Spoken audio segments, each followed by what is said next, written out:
আসসালামু আলাইকুম আপুরা ভাইয়ারা, কেমন আছেন? আশা করি ভালো আছেন। না আজ আমি রান্না কী করবো আপনাদের শেয়ার করি। বিসমিল্লাহ, চুলায় বসালাম, বিসমিল্লাহ বলতে হয়। এই যে কী রান্না করব, এই যে চিংড়ি মাছ দিয়ে কলমি শাক রান্না করবো। নতুন আইটেম, আমি জানি না, আমি এখন পর্যন্ত কেউকে দেখি নাই।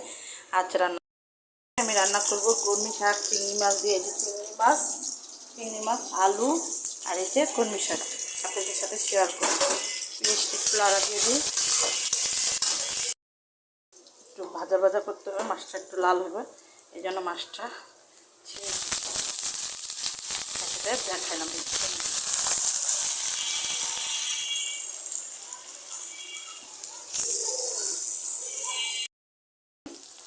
মশলা দেবো, পানি দিয়ে নিলাম। দোয়া করবেন জানি আমার রান্নাটা কেমন হয়। আমি তো কলমি শাক দিয়ে চিংড়ি মাছ রান্না করি নি, একটু দোয়া করবেন জানি ভালো। নিলাম, মশলাটা কষানো হলে আলু দিয়ে দেবো। আলু দেওয়ার পরে আলুটা সিদ্ধ হলে দেবো, শাক দেবো।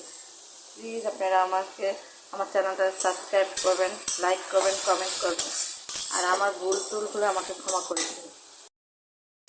আলু দিয়ে দিচ্ছি, দেখেন কেমন হয়।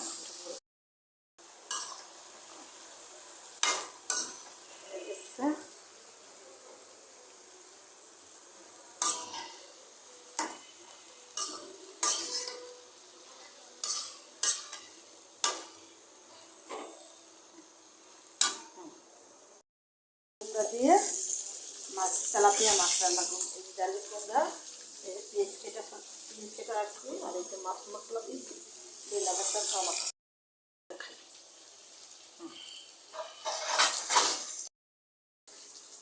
এখন জালি কুমড়ার তরকারি বসাবো। তরকারিটা বসাই দিলাম, তেল দেবো।